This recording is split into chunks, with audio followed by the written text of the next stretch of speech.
So what is sorting? What are the algorithms in this module all about? Well, this should be fairly straightforward. Sorting, of course, is about having an array full of data which is unsorted, so which is not in the order you want it to be. And then with the right sorting algorithm, you can efficiently derive a new array that is sorted, so where the items are put into order. And of course, you can sort them in an ascending or descending way, but that's totally up to you.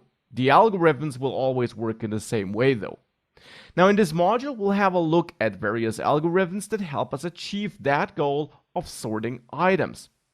And being able to sort lists, so to sort arrays, is of course super important. Because often in programming, you have other tasks like finding elements or splitting lists or doing anything else that need sorted data. So let's explore various sorting algorithms then. Now we'll start with the bubble sort algorithm, which is, I would say, the easiest and the simplest sorting algorithm you can come up with. Now here we have an unsorted list, and we would sort this in ascending or descending order with the bubble sort algorithm by comparing two items at a time and then by, well, sorting these two items. And we would go through the entire array multiple times, every time comparing two items at a time for the entire array until all pairs were compared and sorted. So let's now have a look at that in theory. We would start with the first two items in the array, so with item 1, the item at index 0, and item 2, the item at index 1, and we would compare those items, and depending on whether we want to sort in ascending or descending order, we would check if item 1, the 3 in this case, is greater or smaller than item 2, the 10 in this case. Now let's say we want to sort in ascending order, so we would check if the first item, 3, is bigger than the second item. If that would be the case, we would need to swap those two items to, well, put them in ascending order. Here, of course, that condition would not be met because these two items already are sorted correctly. They are in ascending order, so we would move on and compare the first item to the third item, minus 3 in this case. Now we apply the same check. Is that first item greater than that third item? If yes, we need to swap them because these two items then certainly are in the wrong order. And for that, it does not matter that there's an item between them, the 10, which might be even bigger than any of those two items. We'll take care about that in the next iteration. As I said, we're going to compare all pairs, and we're going to do that multiple times. So here we're looking at 3 and minus 3. And we would, of course, find out that minus 3 is smaller than 3, so we need to swap those two items, and that is what we would do. We would swap those two items in our array.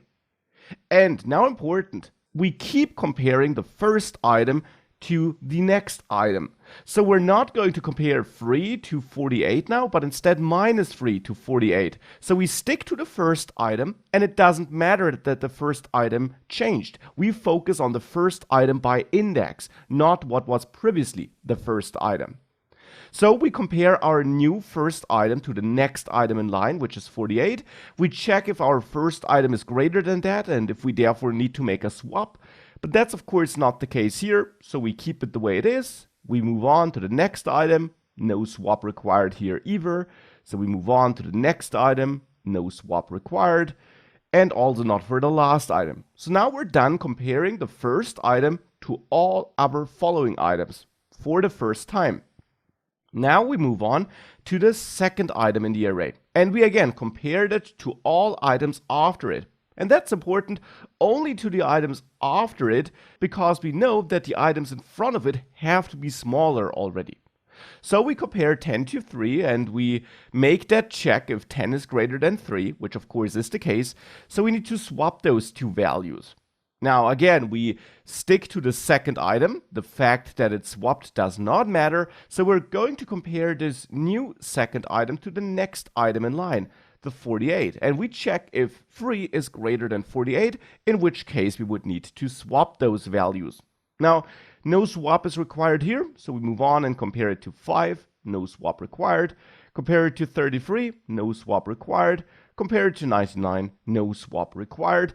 And we move on to the next item in line. Compare that to 48, no swap required.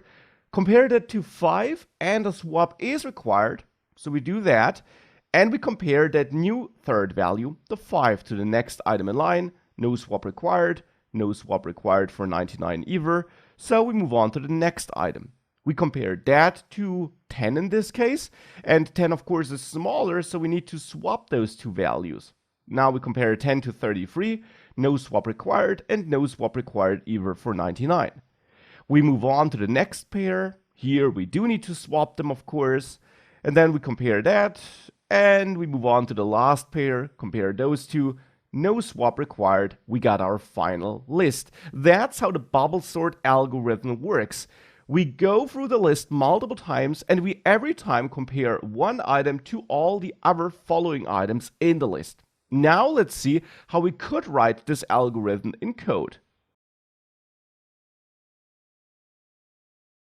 So let's write our bubble sort algorithm, and for that I'm back here in an empty project, empty app.js file, which is getting imported in the index.html file. We're going to write the algorithm here. So let's add a function, and I'll name that function sort, because that's what we're going to do. You could of course also name it bubble sort to make it super clear which algorithm you're going to use, but I'll just name it sort because ultimately that's what we're doing. And as an outsider, if we would be another developer calling that function, we wouldn't really care about the implementation of the function. So just sort.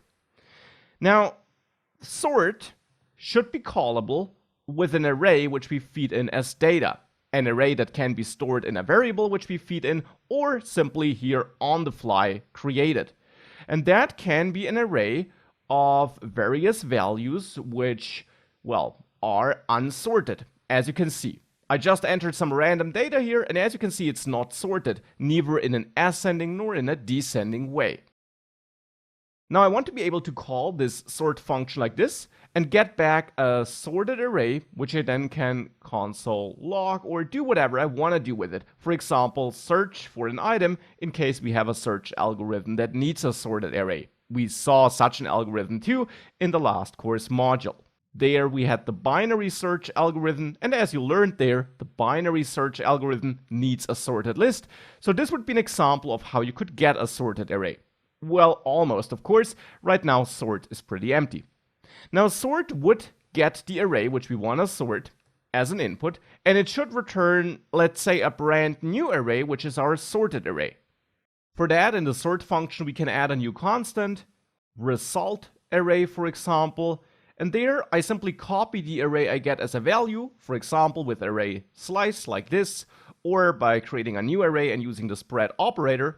And I'm doing that so that if I change the array, the result array now, I don't change the original array. Since arrays are objects and they are for reference values, we would change the original array if we start working on the array here in the sort function, and I don't want to do this. This array, which I get as an argument, that should not be changed. Instead, a new array that is sorted should be generated. Hence, I copied the array I get as a parameter, and we can now work on that result array without changing the input array.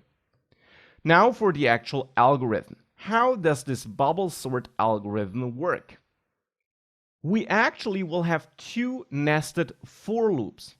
We'll have one outer for loop, which I'll simply name outer. My iteration variable is named outer, which starts at 0, and I proceed as long as outer is smaller than result array dot length, and I add 1 to outer after every iteration.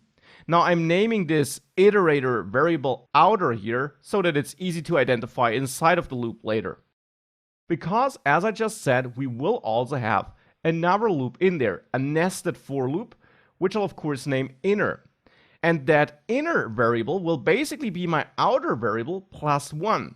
So for the first loop iteration of the outer loop, that will be 1, because outer is 0, outer plus 1 is 1. And we will continue in here as long as inner is smaller than result array.length. So that's the same condition as in the outer loop here. And just as in the outer loop, I'll increment inner by 1 here. So we got 2 nested loops here. Why do we need nested loops? Well, keep in mind what you saw on the slide. There, we in the end compare 2 values, and we go through 2 values, therefore we need 2 loops. We change the first value, and we change the value for every first value we're comparing it to. So here you could say 3 is our outer value, minus 3 is our inner value. And then we swap them, so now we got a new outer value, but still, we got that outer position, that outer index, which still is 0, and we're comparing that value in that index to all following values, and that's our nested loop. So now we're comparing it to 48, and to 5, and to 33 thereafter, and so on. So that's what we're doing here. And this item on the right, which is moving from 33 to 99 now, for example, that's our inner loop. Eventually, that inner loop finishes once we compared the outer element, the first element here, with all our following elements. And then we go to that outer loop and increment outer to 1, for example, to have a look at the element at index 1. And now again, run the nested loop for all our elements following that, which is why we have outer plus 1 as a value for inner. We look at the element at the next index. So now again, we have a swap here, but that doesn't impact our loops. We continue running through those nested loops, and now we go through all those elements again in the inner loop until we reach the last element here, and then the inner loop is done again, and the outer loop increments the value to 2. So now we have a look at the element at index 2 in the outer loop. So that's why we have nested loops, because we change 2 elements and we compare all elements to all other elements, hence the nested loops. Now in the outer loop, before we enter the inner loop, we therefore define our outer element. And for that we have a look at the copied array and get the element at index outer. So for the first iteration 0, for the second iteration 1, so the second element, and so on. Now inside of the inner loop, we now have the inner element therefore, and that is result array for the, you guessed it, inner element. So for the first loop iteration of the outer and the inner loops, for the first iteration of each loop, that would be the second item in the array, because inner initially is outer, which is 0, plus 1. So that's 1 overall, so the index 1 passed to result array, and that's the second element. So for the first iterations, we have the first and the second elements here. And now we simply compare them. We check if the outer element, which is the first one, if that's greater than the inner element. And here I'm writing the algorithm to sort in ascending order. If you want descending order, you would basically revert this. So here I'm checking for outer L greater than inner L. If that's the case, if the first element in the array is bigger than the second element, we need to swap them, right? Because then we have a bigger element in front of a smaller one, and for ascending sorting, that's the wrong order. So we would go to the result array, access the element at position outer, so the first element for the first iterations, and set the element that's stored in that position in the array equal to the inner element. And we would also go to result array, and for the element at index inner, we would set the outer element. That simply swaps these 2 elements. So if we have this on an array that looks like, let's say, this, the result would be this. Because we take the index of the outer element, which is 0 for the first iterations, so the first element, and replace the element there with inner L. So the old outer L is replaced with inner L, but we saved outer L into a separate variable before we did that, so we can still use that outer element to, in turn, replace the old inner element with it. So the old second element with the old first element, and the other way around. That's what we're doing here. And in case you can't wrap your head around this, simply dump in a console log thereafter to see what you're getting. So that's what we do here. Now, of course, if we swap elements, we now also need to update our references. So outer L is now result array outer, and inner L is now result array inner. Now we're doing this here because I changed the elements in the outer and inner position. We swapped them. So now that we used these elements stored in our variables to swap values, we got the right values in the array, and we can now, on the other hand, also replace the values stored in our helper variables here. We need to do that so that for the next loop iteration, we have the right values set up, especially for outer L instead of the inner loop here that we're operating on the new outer L, which is our swapped value. Again, you can always console log these things if this is a bit too hard to wrap your head around. With that, however, we're already done. Now we go outside of all loops, so here right before the function ends, and we simply return our result array, and that should be the sorted array.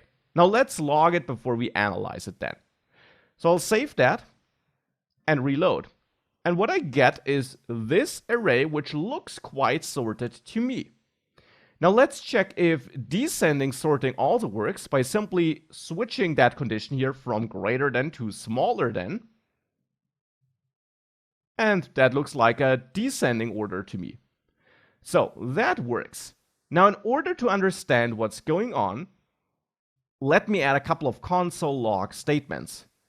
Here I add an outer loop console log statement so that we can see that we're in the outer loop. And I'll log what's currently in outer L at this point of time. Then I'll copy that and go into the inner loop to then output my inner loop value. And I will also output what's in outer L at this point of time and what's in inner L. So that's what's stored in these two variables inside of the inner loop. And now inside of the if statement here, I'll add a console log statement inside if and console log my result array the way it looks at the end of this if statement. And here I'll add another console log statement, end of inner loop, and also output my result array at this point of time. Keep in mind that we don't always make it into the if statement, so that's why I add these extra logs here.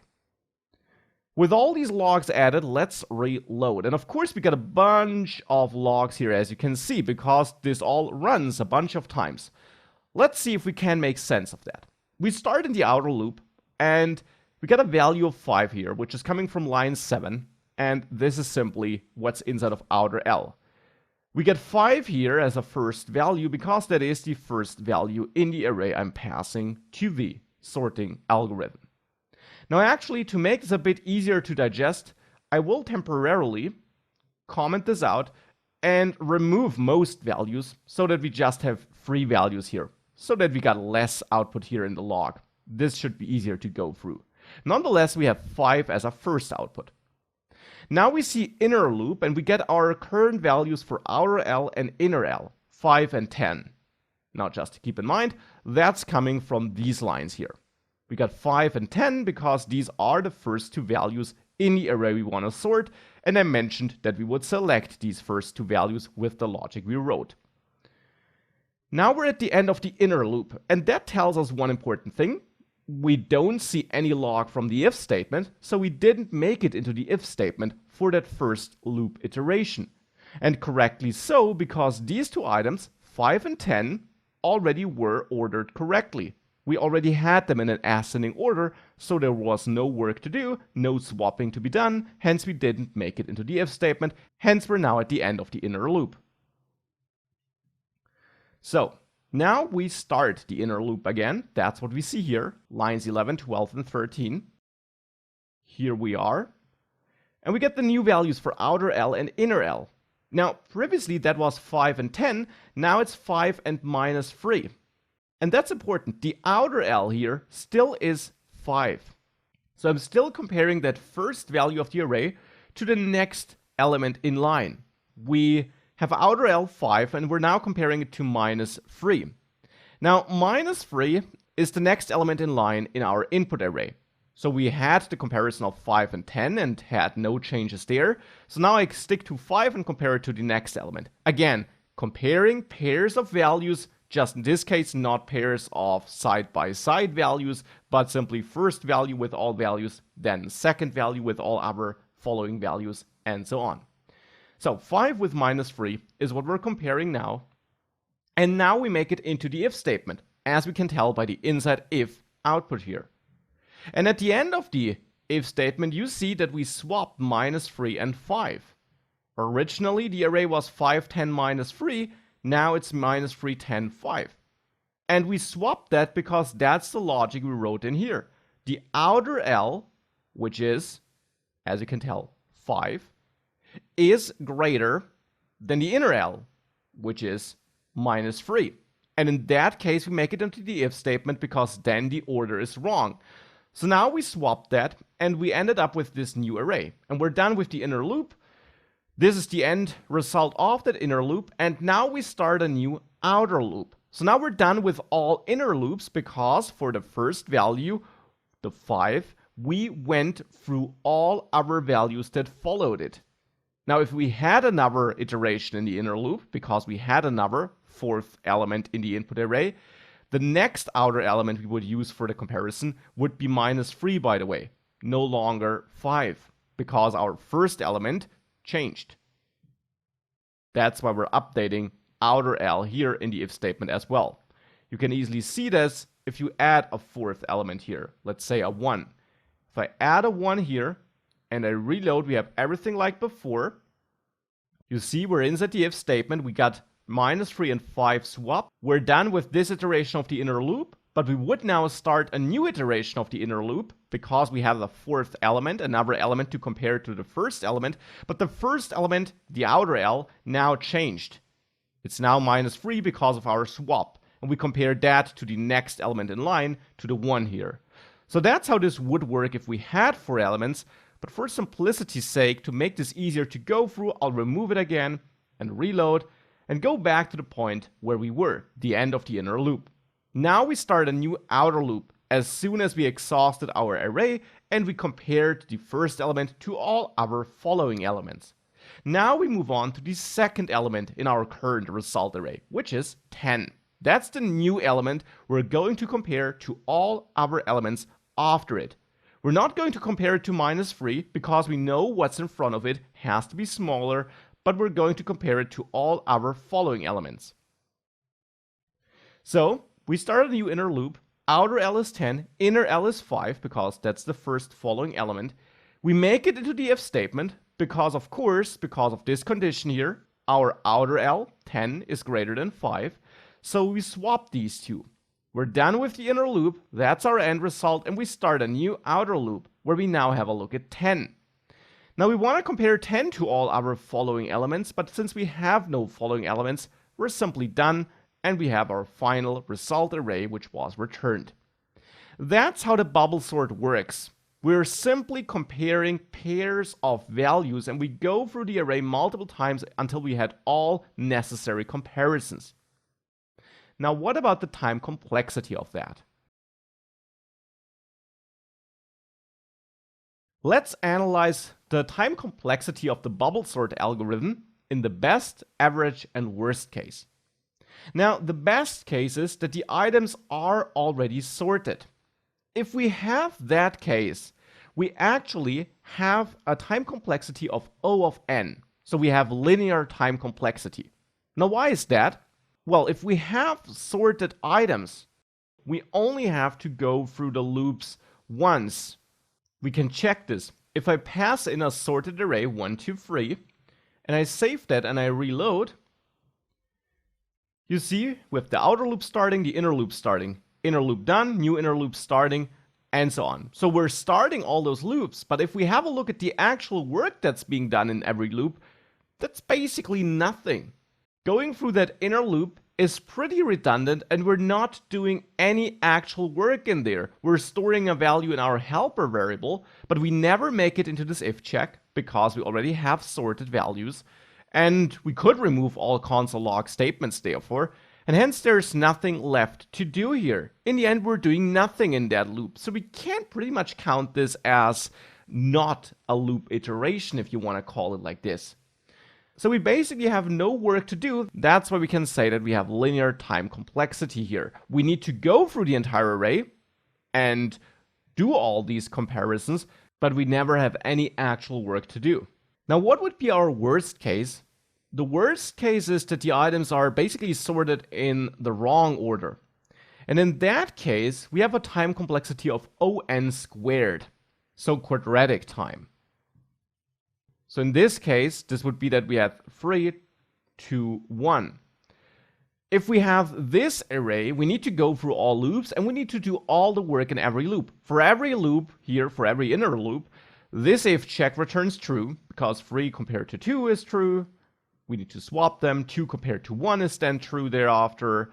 And 3 compared to 2, which will be our swapped array values, will also be true. So we always make it into the if check. We always do all the work here. Both loops have full effect, you could say. And that's a simple rule of thumb. If you have nested loops, you're dealing with quadratic time.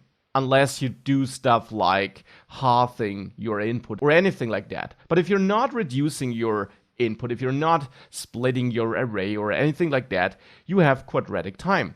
It's a simple rule of thumb. 1 loop, linear time. 2 loops, quadratic time. 3 nested loops, cubic time, and so on. That's basically how you can think of that, unless you're doing anything special in there, like splitting the array into smaller chunks or anything like that.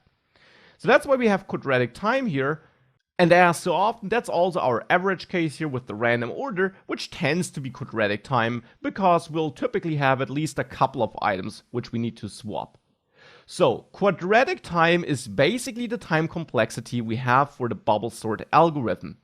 That's not that great. It's not as bad as exponential time complexity, but it's certainly not good. It means that for very long lists, we got a lot of work to do because of all these value comparisons, because of all these pairs which we're comparing multiple times. Maybe we can do better.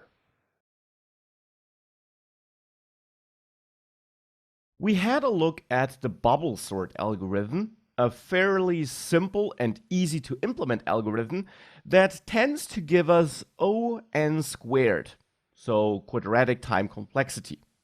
Maybe we can do better, and we can. Let's now have a look at another sorting algorithm which we can apply, and that would be the quicksort algorithm.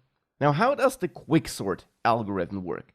It's also a fairly simple algorithm, I can say that, and it will use recursion to sort elements. The idea on the quicksort algorithm is that you use pivot elements to split the array into smaller chunks. You simply choose one element in the array and then you find out which elements in the array are bigger, smaller, and equal than the pivot element, and you put those elements into 3 different chunks, into 3 different new arrays, and then you repeat the process for those arrays. So you pick a pivot element, often that's simply the first element in the array, so you don't take the middle or anything like that, but simply the first element, because the array is unsorted anyways. And then you create 3 new arrays, a smaller chunk or a smaller elements array, equal elements array, and a larger elements array. And you then put the pivot element into that center chunk, into that equal elements chunk, and any other elements of the same value would go into that same chunk.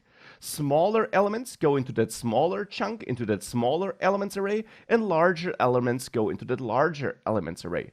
So now we have 3 arrays with elements, and now we simply repeat that process. We create 3 new arrays, and again we choose a new pivot element, and we do that in every array, by the way, not just in the large elements array, but we would do this in every array because we could have more items than just one item in every array. So we would repeat that process, pick a new pivot element, and if we here on this slide focus on the elements which were greater than our old pivot element, we would split this array into 3 new arrays in a recursive step and put our new pivot element into a new equal elements array in that recursive function, have a smaller chunk array and have a larger chunk array. That's how it would work. Now, at the end of the algorithm, we would therefore kind of end up with a bunch of elements separated in separate arrays, and we would simply concatenate all these arrays together, and they would be sorted correctly because of that splitting we make in every recursive step. Now that's the logic behind the quicksort algorithm. Now let's implement it in code. For that, I'm back in an empty app.js file, and in there we'll add a new sort function, and that sort function will again take an array as an input, so that we can call it with any input array of our choice, -3, 10, 1, 100, -10, 22, 15, something like that. Now this should then again give me a sorted array, and I want to console log that sorted array thereafter to see whether that worked. Currently it's of course not really sorted, as you can tell, -10 should be the first value after all, and so on. So previously we implemented this with a bubble sort, now we're going to use the quicksort algorithm. Now how do we do that? Inside of that sort function, I again first of all copy that array, because I'm going to change it and I don't want to change the original array. So I'll name this copied array here, and again simply use the spread operator to copy the array we get as a parameter into a new array. Now we can change that copied array inside of the function without changing the input array. How does this algorithm now work? What are we doing with that? Well, first of all, we can check the copied array length here. And we do this to have an exit condition, a base case, since we're going to write a recursive function. So I want to check if the length is smaller or equal than 1. If that's the case, I want to return the copied array. I don't want to call myself again. I don't want to have another recursive step. We don't have any recursive step right now, but we're going to add one. And since, as you saw on the slides, since we're going to split that array into a bunch of individual arrays, which in the end are always arrays with just one element, we check if an array is one element long or shorter, in which case we know we're done. We don't need to split this array anymore, so we just return that array with that one element here. Now, what are we doing outside of this base case though? Now here we need to do that splitting. So I'm going to construct 2 new arrays here, and I'll name it the smaller array or smaller elements array to make it really clear what will go into that array, and the bigger elements array to make it clear what will go into this array. Now I'll also add a center elements array, or I could also name it equal elements array, which will be our third array in the middle. And this array, the center elements array, will contain our pivot element. So I'll also get that pivot element here, and that pivot element simply here could be the first item of the array we got. So the first item of the input array, and for that I'll use copied array shift. Shift is a method which is available on arrays in JavaScript, and it shifts the array to the left. So it moves all items to the left and therefore drops the first item, which however is not lost but instead returned by shift. So this stores the first item of copied array in pivot element and changes copied array to only contain the remaining items. And 10 would then be the new first item. So I change copied array, and that's why I do copy array in the first place, and store the first element of copied array in pivot element. And pivot element now is added to that center elements array. That's also what I showed on the slide. The pivot element goes into that middle array. And now all items that are equal to pivot element in copied array would go into the center elements array as well. So that's something we will need to check, but we need to check that for all items in the remaining copied array. So we have to go through that array. And I will use a while loop here because I'm going to manipulate that copied array throughout that while loop.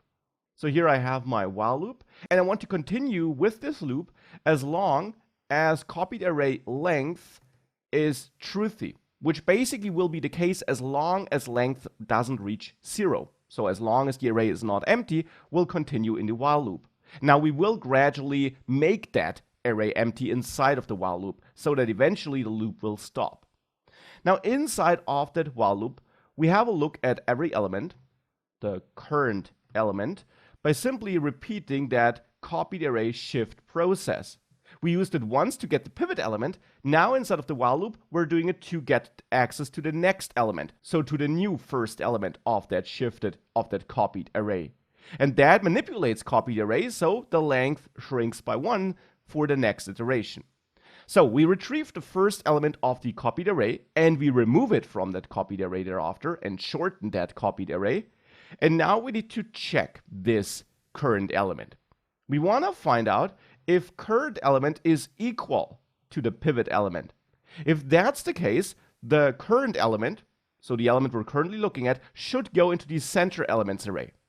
So here we have the center elements array, and we push the current element into it if this element is equal to the pivot element. So in case we had another -3 in there, that would go into that center elements array. And let's add it here to prove that it works. Now we also, of course, might have the case that the current element is smaller than the pivot element. So I'll add an else if check and check if current element is smaller than the pivot element. Since our pivot element for the first iteration is -3, that would, for example, be the case for -10. Once we have this as a current element, it will be smaller than our pivot element. So here we see that it is smaller, so we add it to the smaller elements array. We push the current element to the smaller elements array. And else, we know it's greater, so we use that bigger elements array and push current element into that array. So now every element of that array will be put into one of those 3 arrays, which therefore will have different lengths. Since we change copied array with every iteration, because shift does remove that first item, it shrinks, and eventually copied array will be empty, at which point it has a length of 0, which will then exit this while loop. Now we're done with the while loop. We got our 3 new arrays, the center, the smaller, and the larger, or the bigger elements array. And now the question is what? Now we did this once, but now we need to repeat this for every new array we generated. Except for the center array, because that only contains elements which are equal anyways, so we won't need to sort those into different arrays. So we need to repeat it twice for the smaller and bigger elements array. Hence, we will in the end call this sort function again recursively, 2 times for the smaller and bigger elements array. So we got our smaller elements sorted array, a very long name, but I want to be clear what's in there, by simply calling sort again and passing the smaller elements array to it. And we repeat that for the bigger elements sorted array, where we pass in the bigger elements array. So here we call ourselves recursively with the sort function, and with that we'll get 2 new arrays in the end.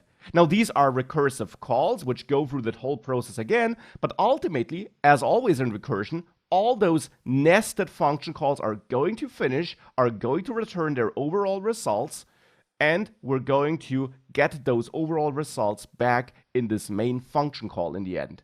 So in the end, we'll have sorted arrays for smaller and bigger elements. We have the center elements array, which contains only equal values anyways. So now we can return the smaller elements sorted array, call concat on it, which is a default array method in JavaScript, and concatenate the center elements array as well as the bigger elements sorted array, so that we build one new long array by combining these smaller, center, and bigger elements arrays. And that's the overall result we return. Now let's see whether that works before we put in some logs and also judge the time complexity. Let's save that and reload. And you see what I get back is this array, which looks quite sorted to me. Sorted in an ascending order. If you want to sort in descending order, you simply need to switch your if logic here. Now that looks pretty good. Now let's understand how it works. And to understand this, I'll shorten it a little bit. I'll add, let's say, -3 here and also -10, but that's it. I'll copy that, comment this one out, and now shorten this one to only have, let's say these 4 elements. -15 works too. So these 4 elements, and now let's dump in a couple of console logs. Let's add one here at the beginning, function starting, and let's simply console log the array we're getting. I could also log the copied array, but that will be exactly the same here. Well, if we make it into this check, I want to know. So I will output only one item returning here so that we see when that is the case. And I can console log my one item array in that case. So I'll console log the copied array in this case. And of course, we also want to know what's going on down there. So after that while loop, I will console log after while, and then console log the smaller element sorted array, and not the sorted array, sorry, but the smaller elements array, and also the center elements array and the bigger elements array. And with that, let's save it and let's reload. And of course, we get quite some outputs here, but not too bad. So let's go through that to understand how this algorithm works. We're starting the function, unsurprisingly, and we get an array with 4 elements, which is, of course, that input array we got here. Now, after the while loop, you see that our smaller elements array, which is the first one we're logging here, right? That's this log from line 29, has only one element, -15, which makes sense. Our first pivot element will be -3, and there is only one smaller item here, which is -15. We have one other element in the center array because -3 occurs again, and the bigger elements array only contains only one element, 10, which is the only one bigger element. Then the function starts again for our 15 array, but that's only one item, so we return. We then also start again for 10, but we only have one item, so we return, and so we're done. Now that wasn't too interesting, so let's add one more element here. Let's say we also have 100 in there, so another bigger element. If I now reload, you see we got this array. Now after the while loop, we got still only one element in the smaller array, 2 elements in the equal or center array, but also 2 elements in the bigger elements array, 10 and 100, because they both are bigger than -3, which is our first pivot element. The function starts again for -15, so for the smaller array. There's only one item, so we return. The function starts again for 10 and 100. That's our bigger elements array. And after the while loop, you see the smaller elements array is empty, which makes a lot of sense because 10 was the pivot element that was picked, which is why it's in the center elements array. And there are no smaller elements in there, so that array is empty. The bigger elements array has one element in it, 100 though, which also makes sense. So we call the function again for the empty array. Well, that's only one item, or no item to be precise, so we return that empty array, which was that smaller elements array. And we start the function again with the 100 array, so the bigger elements array. It's only one item, so we return that, and then we got that overall sorted array here. And that's the quick sort algorithm, really not too complex. Now, does it perform better than the bubble sort though? Is it better than that? Let's have a look at the time complexities of the quicksort algorithm in our different cases.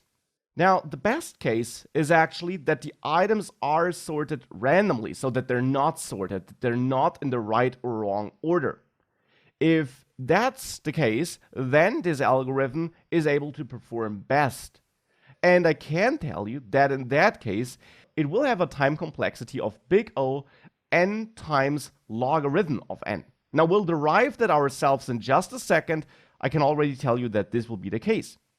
In the worst case, on the other hand, items are sorted, and that is actually bad for this algorithm, because since we always take the first element as a pivot element, we will always end up with a case where one array, the smaller elements array, for example, is empty, and the bigger elements array has all other elements, because they're already sorted.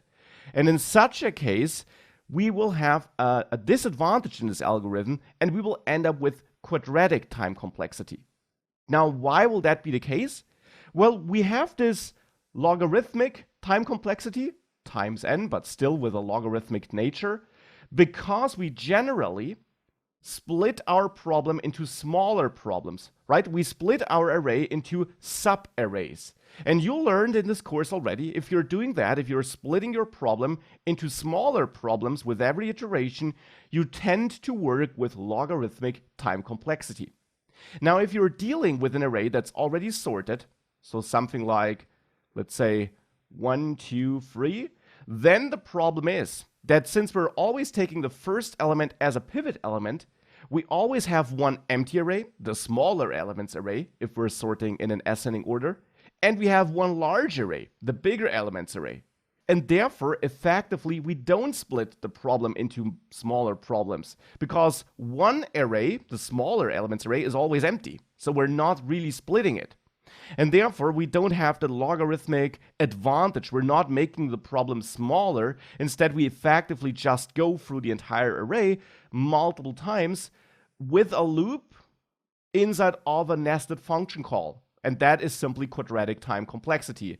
Because another rule of thumb, if you're calling yourselves inside of a function, so if you have a recursive function, you typically have linear time complexity. But if inside of that recursive function you then have a loop where you go through the entire array again, it's the same as having a nested loop in a loop. And that is quadratic time complexity. So that's why this is our worst case. Now, in the best case, we do split our array, and we do roughly do that in equal chunks. So we have a smaller elements array with some items, and we have a bigger elements array with some items.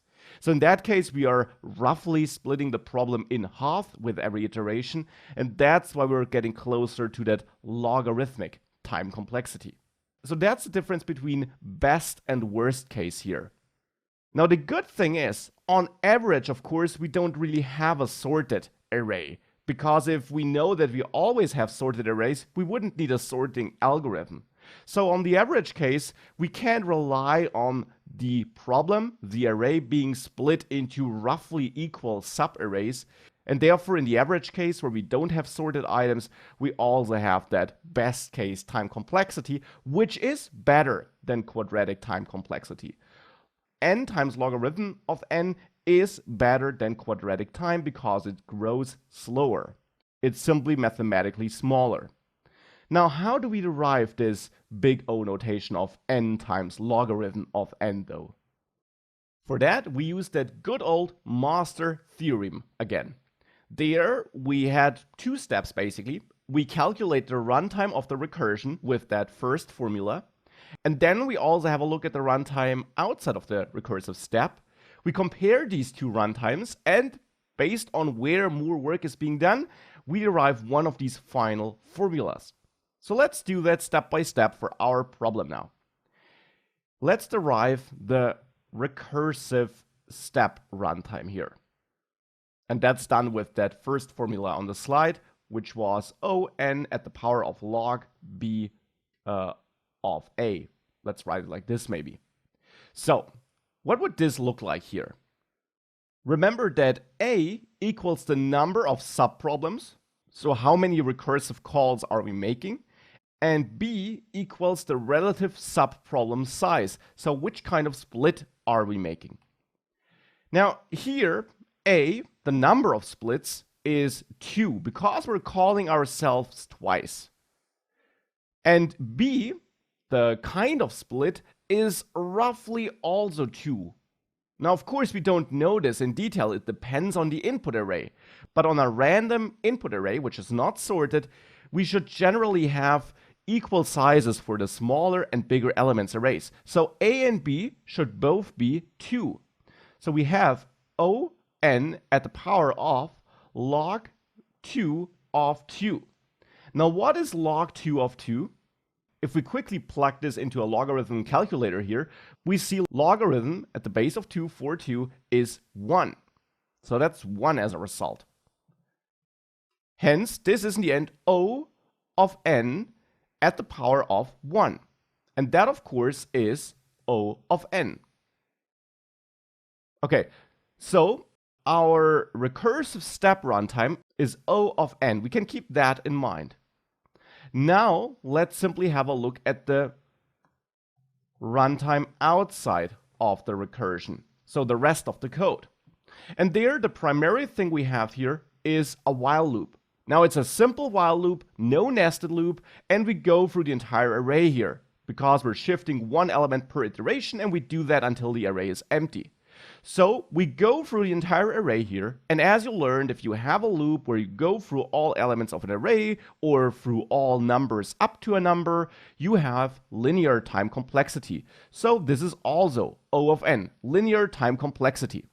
So the recursive step has linear time complexity, and the runtime outside of the recursion also is linear time complexity. And therefore, if we're back on this slide and we have a look at these three cases, we're in the middle case here. We have the same work being done inside and outside of the recursion, and therefore the overall algorithm runtime is derived with this formula here. So that's our overall algorithm runtime here. Algorithm runtime is therefore O of n at the power of log base b of a, and then times log n. And that's not at the power of, but after this term here. So that's our overall algorithm runtime as defined by the master theorem. Now we learned that this part here, which is the recursive step runtime, is O of n. And therefore, we have O of n times log n. And this is our final algorithm runtime.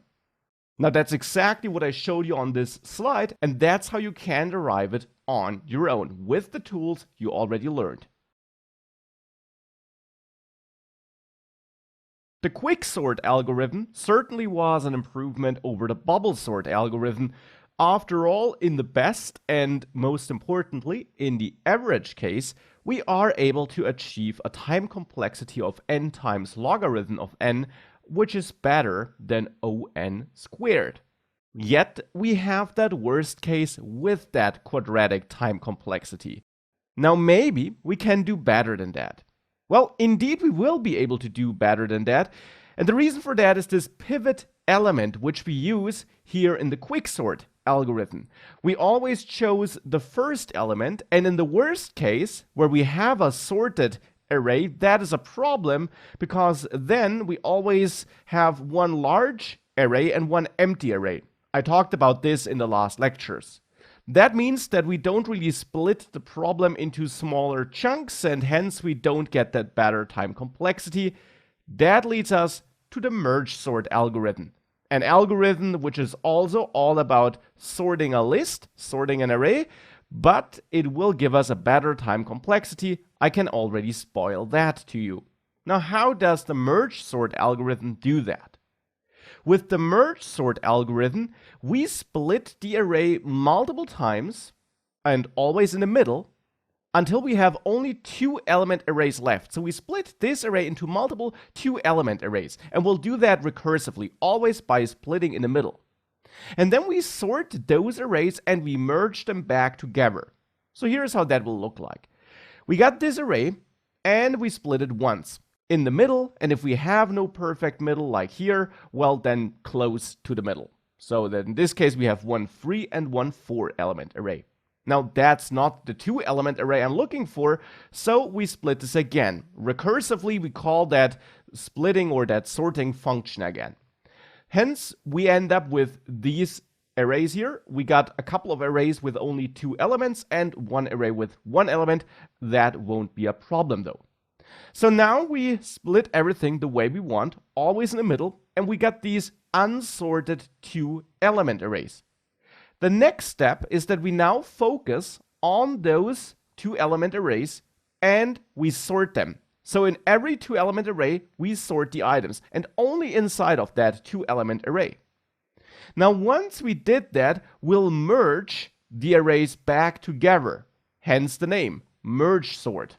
We merge these arrays back together. Now, important, we merge them by keeping the order in mind, we don't just concatenate these two element arrays together. We didn't just concatenate the array with the 3 inside of it with the array with -3 and 10. Otherwise, we would have gotten an array that has the element 3, -3, 10. No, instead, when we combined these two arrays in the bottom left corner here, we did that with some extra logic that merged them into one array where the items are then ordered correctly inside of that array too. So if you want to look at it like this, we actually have two steps in that whole algorithm where we sort things. We order the things in the two element arrays, and then when we merge all these arrays together again, we again watch out for the order, and we again have some logic to order things correctly. And of course, we then do this one more time to merge this all into one big array. And it's based on this branch of subarrays which we built temporarily during our process. So that's the merge sort algorithm. We split things up, we sort them, and we also sort things when we then merge the arrays back together. Now let's have a look at that in action.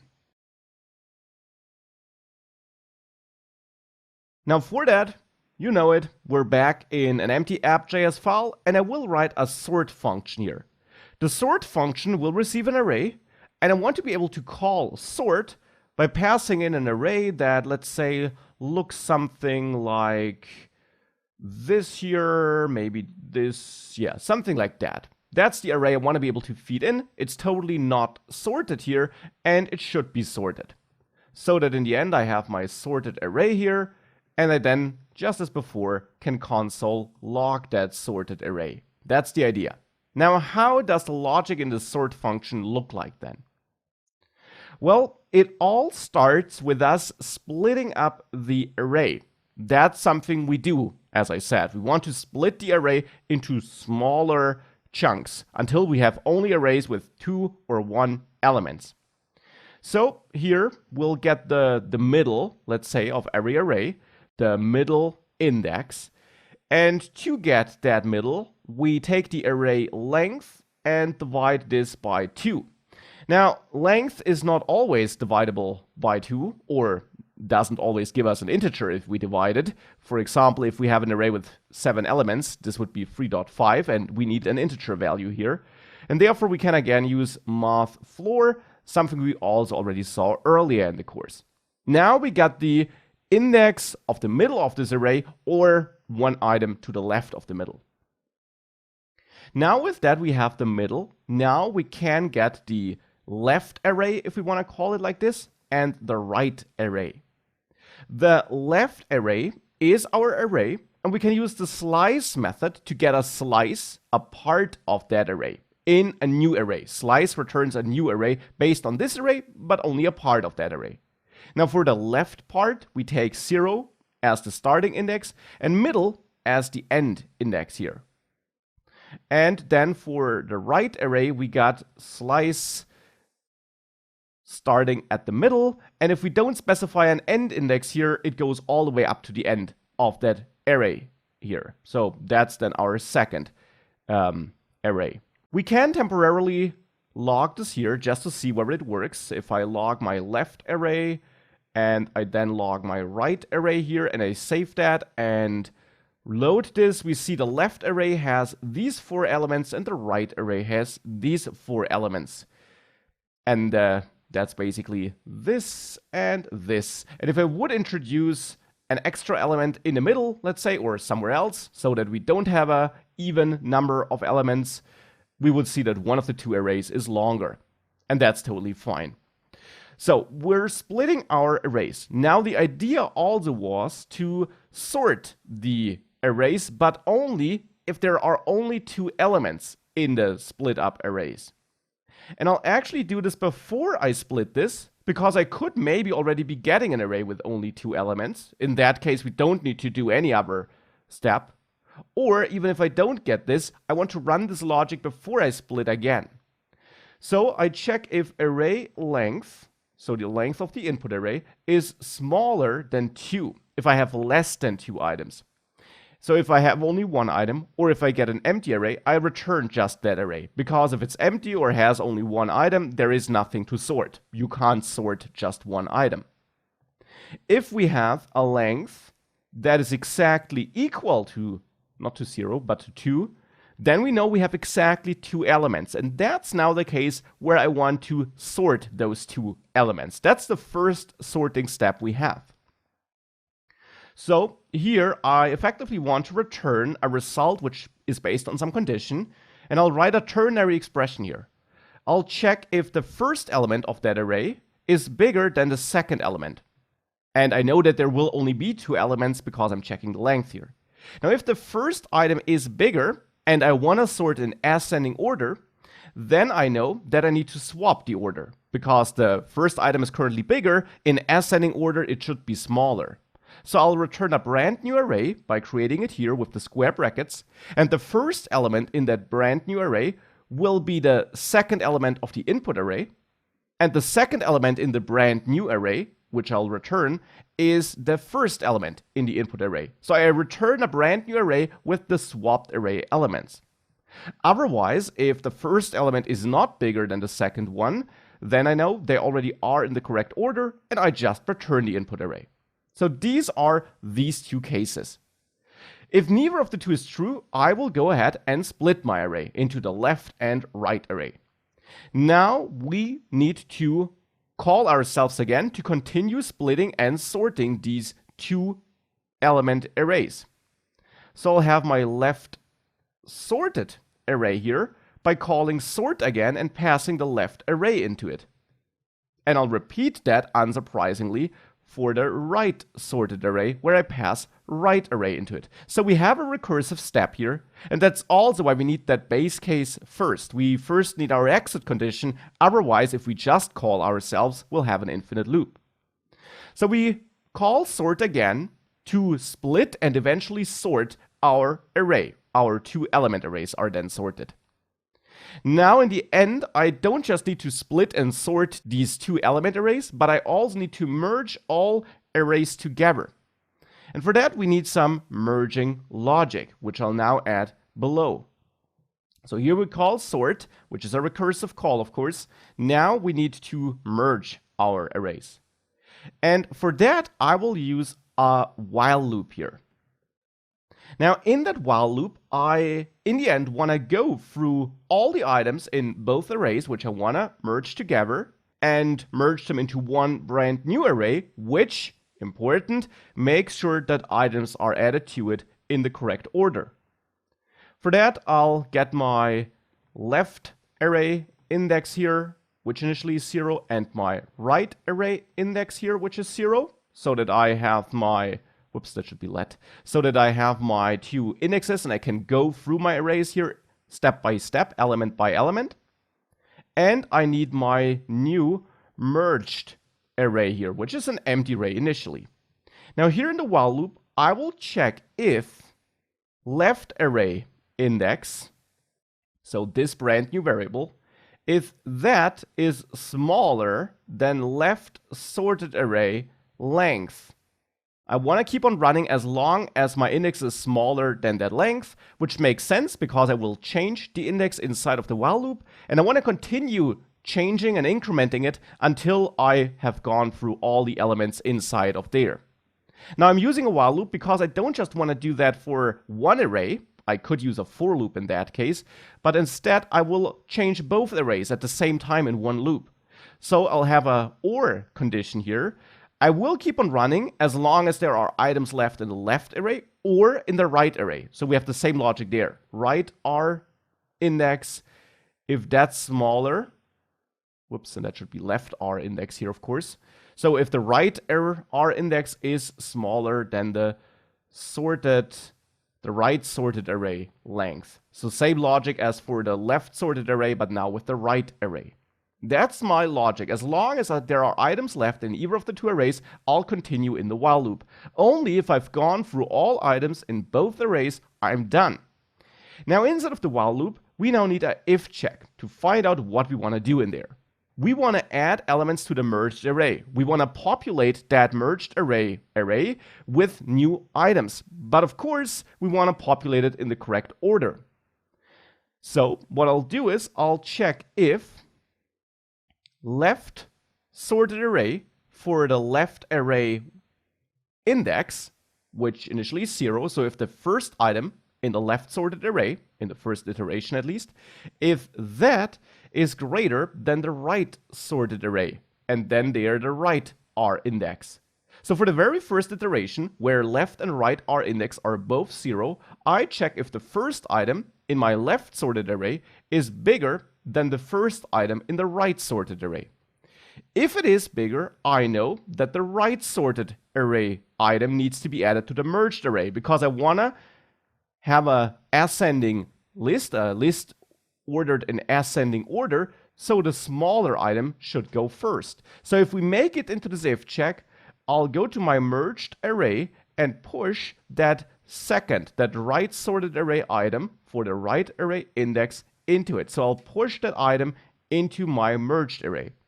And then I'll change the right R index by incrementing it by 1. So we can move on to the next item in the right sorted array, because we already added the first item to our merged array. And of course, I only want to add every item once, so we increment that right array index.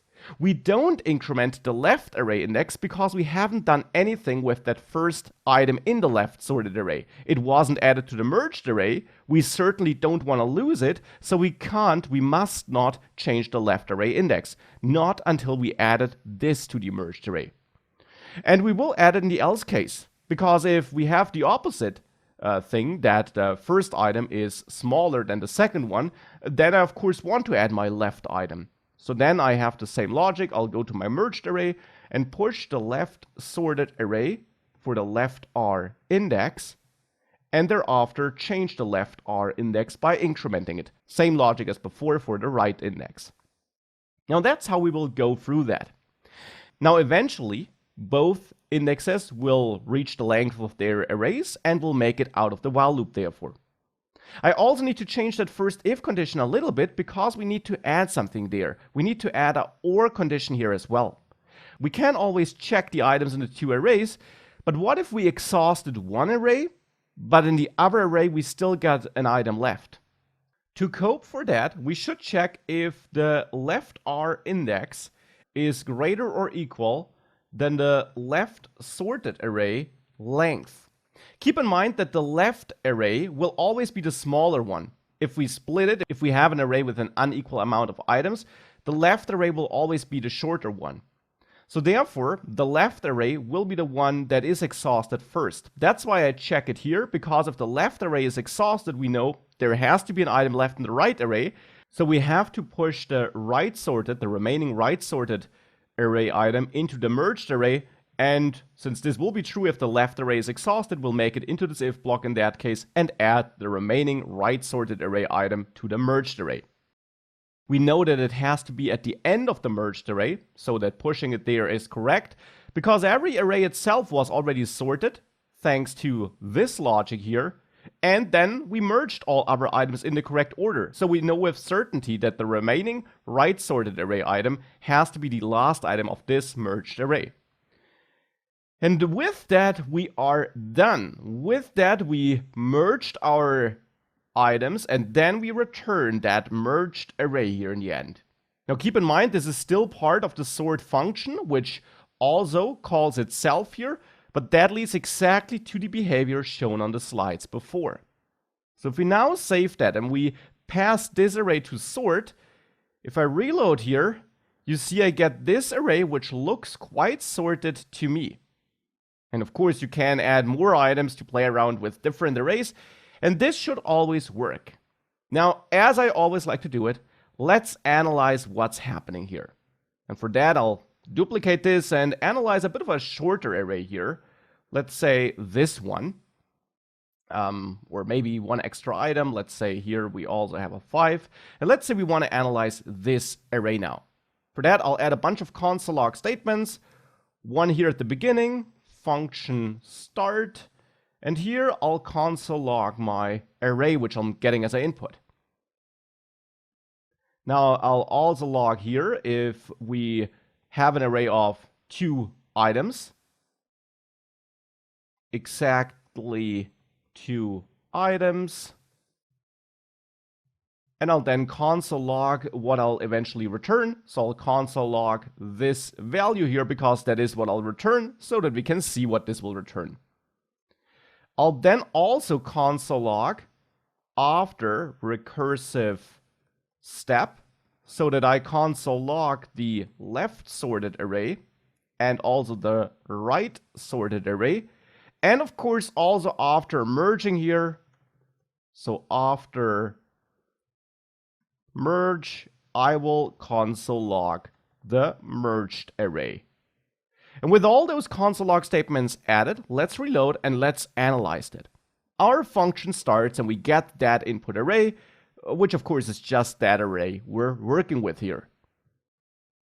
Now the function starts again, and that should make sense because we call ourselves here, and the only other log we would have would be here in this array length 2 check.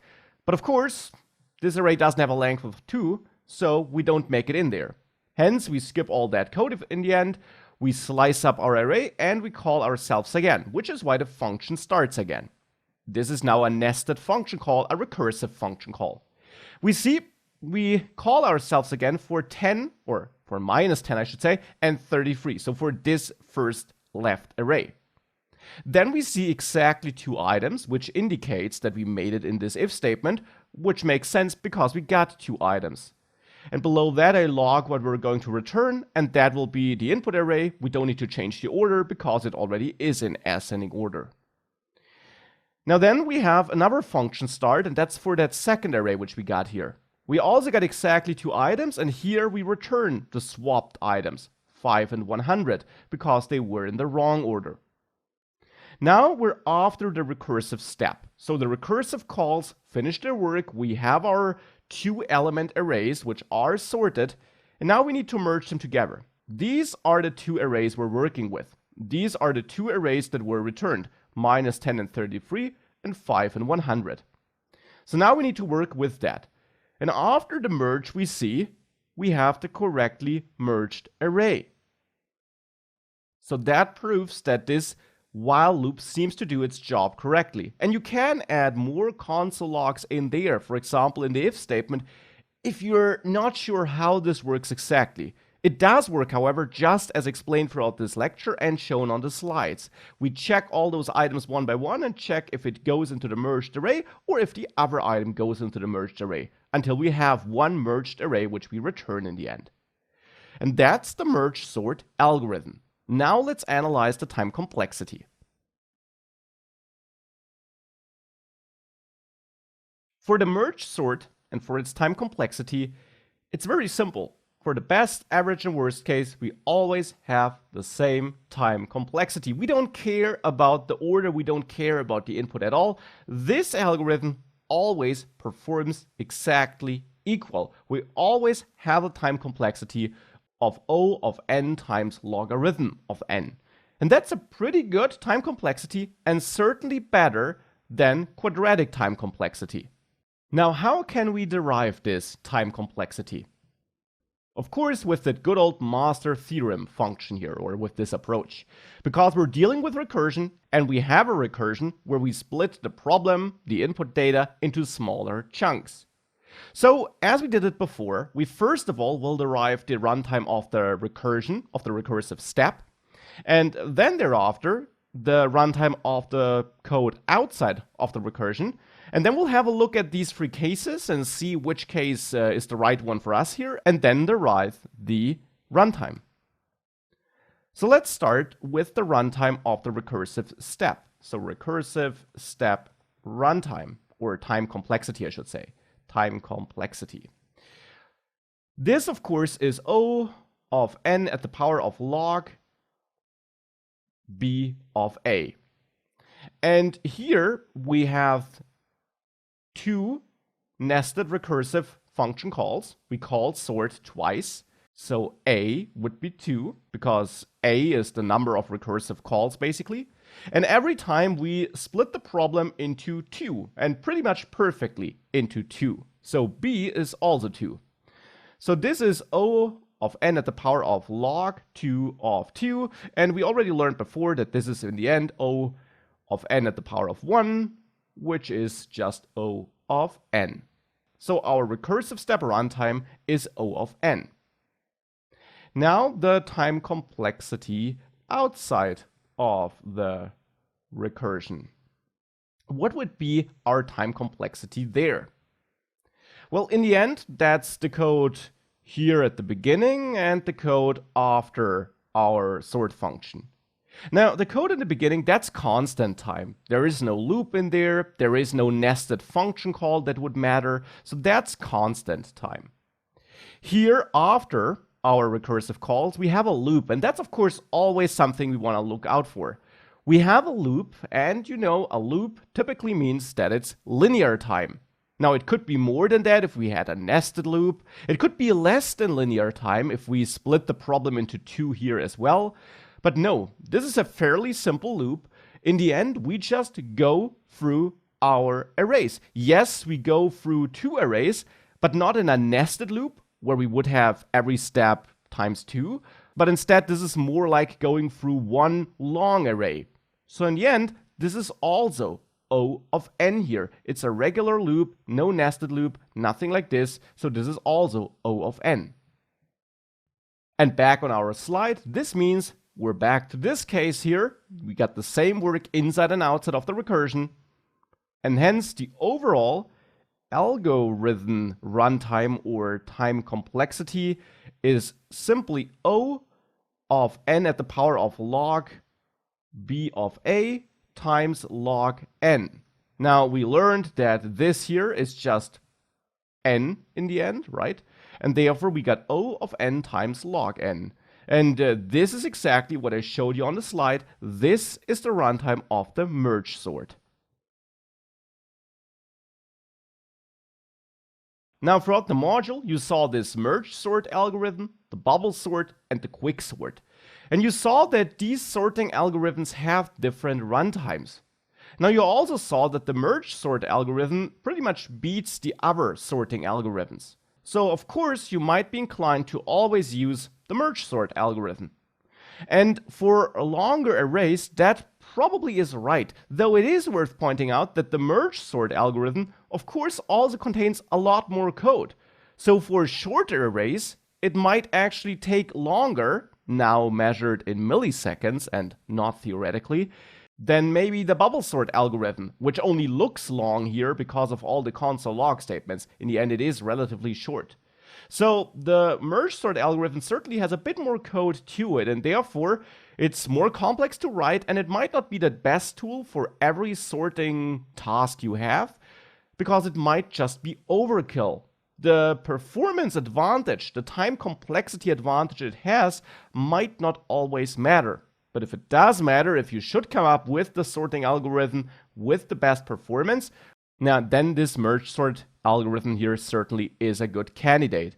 As mentioned though, it requires more code, it's a bit more complex to write and to understand, which can be disadvantages that matter, and it also takes up quite a bit of memory because we create a bunch of intermediate arrays. We create a bunch of temporary arrays. These 2-element arrays, we split all these arrays. We got a bunch of memory occupied here with this algorithm. That might or might not matter, but that's also something worth keeping in mind.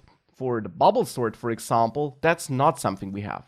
And that leads us to space complexity, another dimension we can use when we compare algorithms. We'll learn more about it in the next module. In this module, it's time for space complexity. Now, thus far we focused on runtime, on time complexity, on the big O notation for time complexity. That's what we used thus far in this course to compare algorithms. And I can already tell you, time complexity, so what we used thus far, typically is the far more important measure for comparing algorithms. In interviews, but also in discussions with colleagues, you will, in 99% of cases, talk about the time complexity. Nonetheless, we also have another dimension we can use when we want to compare or judge algorithms, and that would be the space complexity. So in this module, we'll take a closer look at what space complexity actually is, how we can derive it for our algorithms, and of course, we'll dive into some examples and judge some of the algorithms we already saw in this course by their space complexity. So what is space complexity then? It's actually not that hard. Time complexity allows us to judge how long an algorithm will take, and more importantly, how that runtime, that time an algorithm takes, grows with bigger input values, so with a bigger n, with longer arrays, bigger numbers, and so on. Well, space complexity is essentially the same for space in memory. We judge how much space in memory an algorithm occupies whilst it's running, and just as with the time complexity, we of course focus on the general trend there. How does the space occupation grow for bigger input values, for longer arrays, for bigger numbers? Now, of course, it's important to understand that in JavaScript, all values you're working with are stored in memory. Every number, every object, every string you store in a variable or you use in a calculation is stored in memory. It has to be there, otherwise it wouldn't exist in your program. Now, data is stored in memory all the time, therefore, but your values are also frequently released from memory if they're not used anymore in your code. And all that memory usage is managed automatically by your JavaScript engine, so by the browser, for example. Of course, especially arrays and objects can take up a bit more space in memory though. Therefore, when we judge space complexity, we typically focus on those. But I don't want you to think that only arrays and objects are stored in memory. Everything is stored in memory, but also everything, including arrays and objects, is released from memory if it's not getting used anymore. And generally, in JavaScript development, we don't need to worry about memory usage and space complexity that much.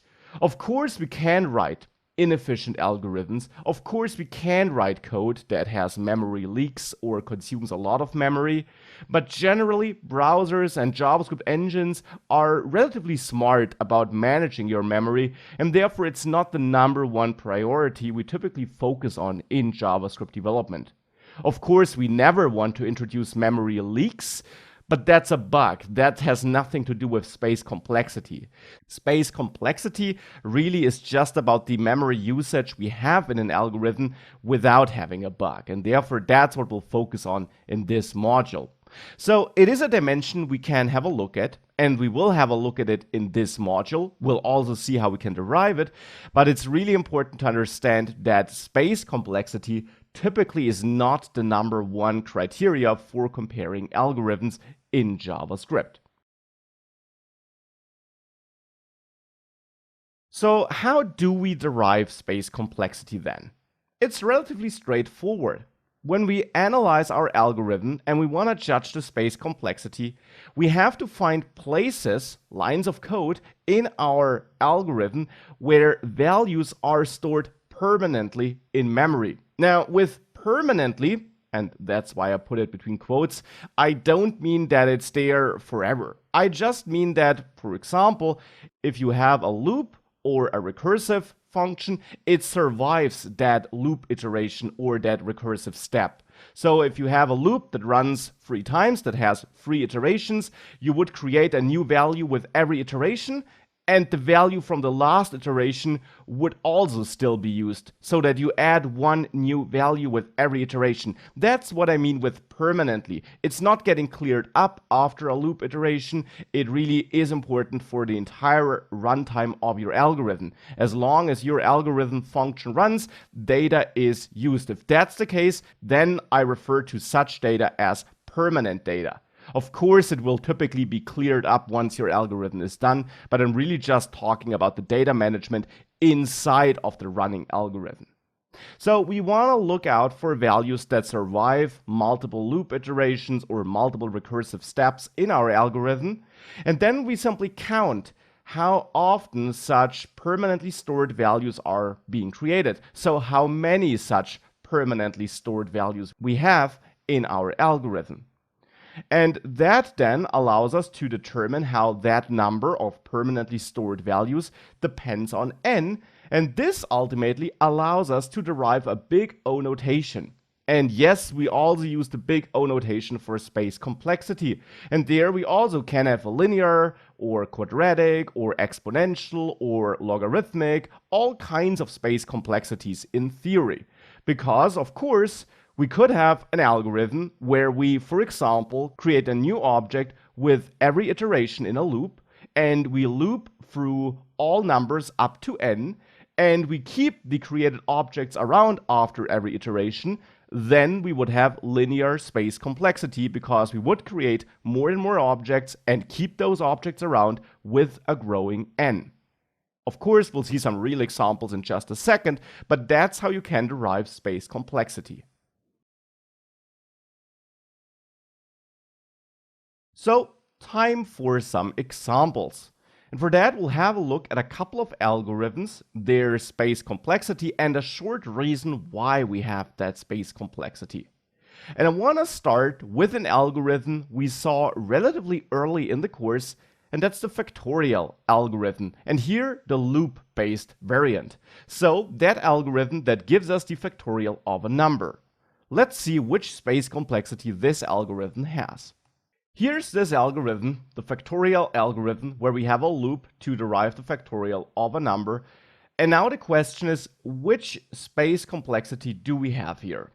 Now for that, I mentioned on the slide that we first of all have to find places where permanent data is stored, and that we then should count those occurrences and see how this depends on n.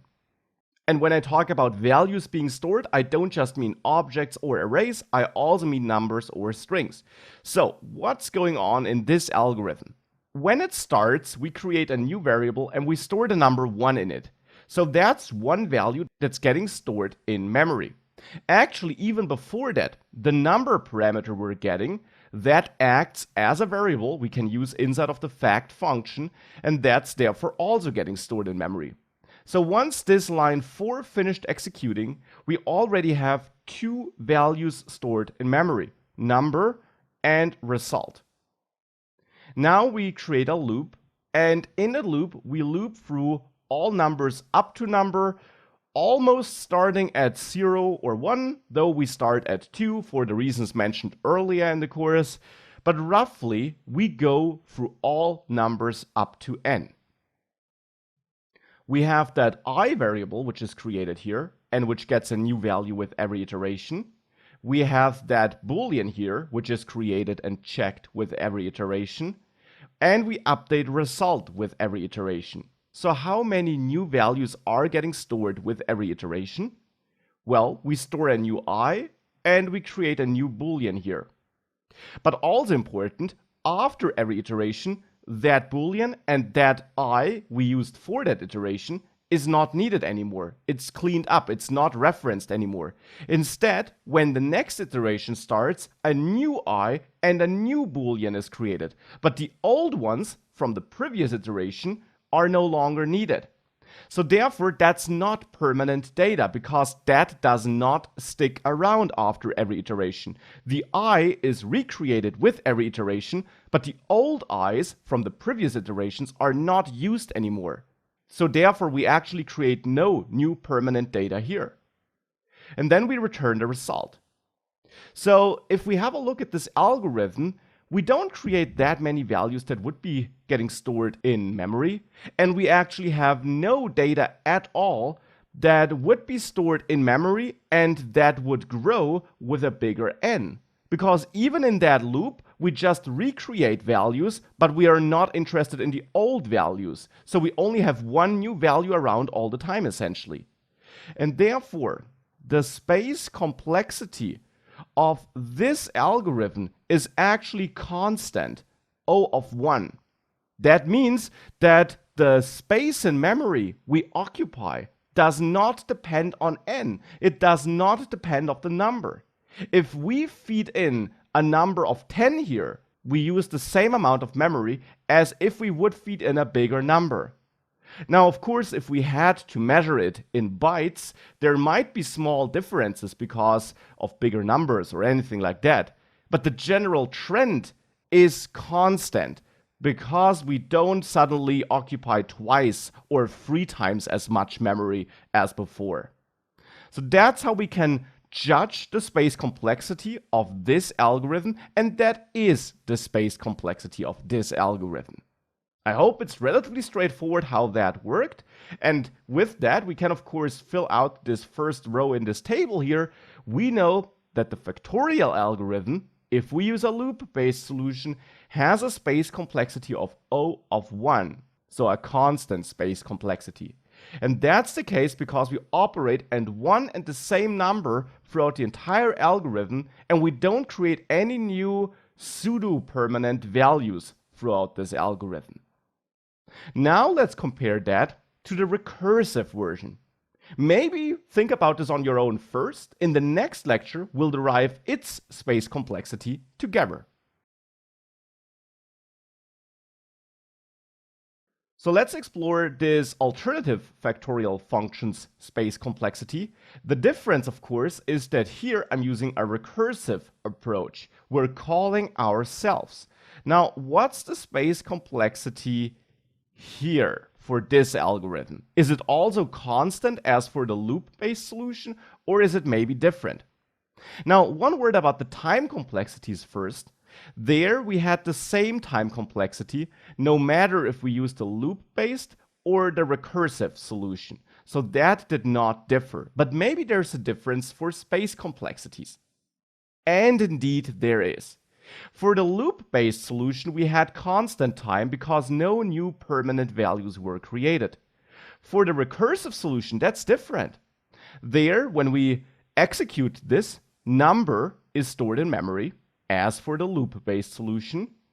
And then here we create a new 1 and a new Boolean. Those are only created temporarily and dropped immediately after they're being used, essentially. But then here we call ourselves again. And what's the impact of that? Well, as you know, for recursive functions, when you call yourself again, a new function execution is pushed on top of that execution stack. That means the first function call simply waits for the result of the second function call. So we got kind of 2 ongoing function calls now. Of course, only one function execution runs at the same time, but the first function call, is waiting for the result of that currently ongoing function call. Now, because of that first function call, when that whole function started, has its number stored in memory. But then when we call this nested function here, so when we call ourselves, we of course create a new function execution and we pass a new argument to that nested function call. So that function call on its own, of course, occupies some memory, but also the argument we're passing to it, that's a new number in memory that has to be stored. But keep in mind that the parameter we received on the first function call also still is stored in memory. So with every new function call, we create a new number in memory that has to be stored besides the previous numbers, which also still are stored because those previous function calls didn't finish yet. And therefore, for this recursive solution, we actually have a space complexity of O of n. So we have linear space complexity because with bigger n's, we create more values in memory. And there is a linear relation between that because we call ourselves n times. And that's of course pretty interesting because we had the same time complexity for the 2 factorial algorithms, as I mentioned a second ago, but we have different space complexities.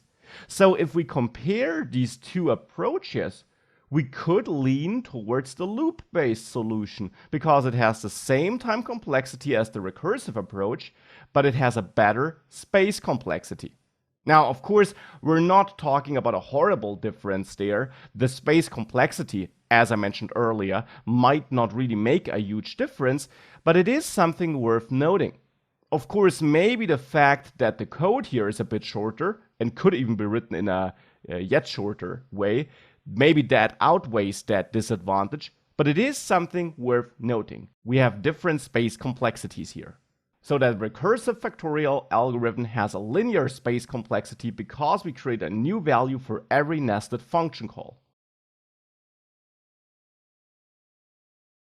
Let's explore other algorithms. Let's maybe have a look at linear search. What's the time complexity of that? For linear search, which is this algorithm we derived in the search section, what's the space complexity there? What's the space complexity of linear search? Well, let's have a look at that algorithm. It's not a recursive algorithm. Instead, we use a loop. We're getting a couple of inputs, a couple of arguments here, and of course, they're all getting stored in memory. But no matter how long the array is we're passing in, we only create 2 or 3 values in memory here. Of course, you could say that longer arrays probably take up a bit more space in memory, but that's some browser, some JavaScript internals. The space occupied in memory doesn't necessarily grow with bigger arrays, or at least there isn't necessarily a linear relation. And even if that would be the case, that's not exclusive to our algorithm. So we don't care if a longer array takes up more space in memory. That's the case in JavaScript in general. We care about our algorithm. How does our algorithm work with the input data, and how much extra values in memory are we creating in that algorithm? So we create 2 or 3 values here, we create 1 value here, and that number of values does not depend on n, on the length of this array, at all. But then we have a loop and we go through all items in the array. So for every loop iteration, we basically create a new constant item which holds one of the array items. But just as before with I in the loop-based factorial algorithm, we only have 1 item in memory at the same time. Because after every iteration, we basically ignore, we drop the previous iteration's item and only focus on the new item. So therefore, no longer how long the array is, we typically have only 1 item around at the same time. So this is not permanent data, this is just temporary data that's being stored in memory here. So this also does not depend on n, it does not depend on the length of our input array. Well, here the if statement, we also have a couple of temporary booleans which are used in place and don't matter thereafter, the same here. Then we return, and then I increment my index, but important, it's still only 1 number stored in memory. Yes, we increase it by 1, but that simply means that a new number replaces the old number. So we don't add a new value in memory, we just change an existing one, so to say. And therefore, overall, this linear search algorithm has a space complexity of O of 1, so constant space complexity. Because it doesn't occupy more space, it doesn't create more values in memory, I should say, for longer arrays. The space, the number of values in memory does not depend on n at all. So we got constant space complexity here because no new permanent values are created during the iteration.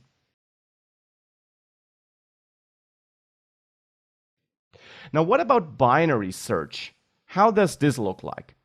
For that, let's have a look at the binary search algorithm. And like earlier, try deriving this on your own first. Pause the video, derive it on your own first, and then after a quick pause, which I give you to pause this video, we'll derive the space complexity of binary search together. So, were you able to figure out the space complexity here? Let's again do it together. We got 2 input values, so that's 2 places in memory. And as mentioned earlier, we don't care about the length of the array. Yes, it might take up more space in bytes, but that's nothing our algorithm can influence, and the relation also isn't necessarily linear. Then we create 2 more new values, but again, the number of values we created thus far, 4 values after all, does not depend on the length of the array. We always create 4 values up to this point. Then we have a while loop with a temporary boolean, which is created anew with every iteration, and previous booleans are dropped, are not needed. We create a new middle index, but we do this inside of the while loop. So with every loop iteration, we create a new middle index, but we drop the older middle indexes. We don't create any new indexes that we would keep around. This is recreated with every loop iteration, and we don't refer back to the previous ones, so therefore they can be cleaned up by JavaScript. So this again is just one value in total that's being created. The same here for this temporary boolean, this temporary boolean, and here we update the values in start index or end index, but as explained with the linear search, where we also incremented index, this does just change an existing value. It does not create a new value that's kept around side by side with the previous value. And therefore, the space complexity here of the binary search is also O of 1. It's a constant space complexity because at no point do we create new permanent values. So for binary search, we have a constant space complexity for the exact same reasons as with the linear search. Let's now maybe have a look at some sorting algorithms, and let's start with the bubble sort algorithm. What's the space complexity of that? Again, feel free to derive it on your own first, we'll do it together thereafter. So here's the bubble sort algorithm, and let's again have a look at it. We get our array, we create our result array, which is our copied array. So 2 new values in memory. Now we have nested loops. We create this variable and this variable inside of a loop. And with every new iteration, we create a new variable. And the old variable is dropped and ignored. So same reasoning as before. This is not data that would be kept around. This is simply data that is temporarily created. Of course, outer L is kept around for every iteration in inner L, but we still have only one outer L. We don't create multiple outer L's per inner iteration or anything like that. So then we have this, we have our loops, we create inner L, as I said, will be replaced with every iteration, so only one inner L in total is kept around. We have a temporary boolean, which is only, which is replaced with every iteration.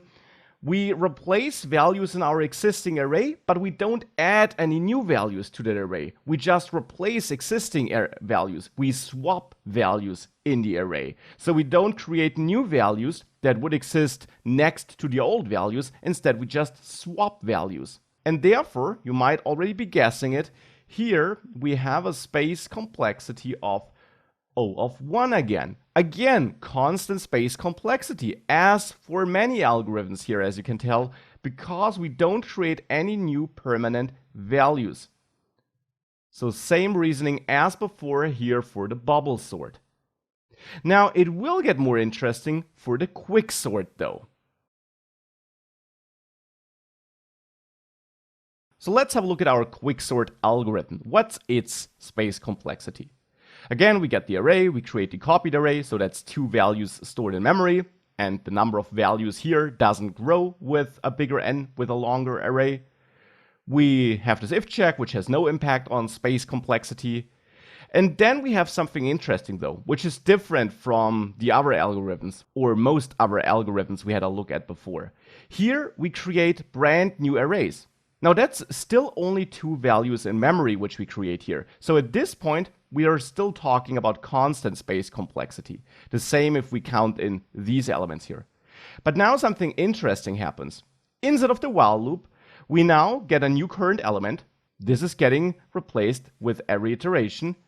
But then we push this element either into the center, the smaller, or the bigger elements array. So into one of these arrays up there. And now that means that we have a new element that is being derived here, which we push into our existing arrays. So now we're having a new element which survives a loop iteration. After every loop iteration, that element is not getting dropped or anything like that. Instead, it increases our smaller, bigger, or center elements array. So those arrays grow with every iteration. And we have new current elements created with every iteration, which are kept around in those growing arrays. However, of course, you can argue that since we shift the element we're going to store from the existing array, overall, our space consumption doesn't really grow.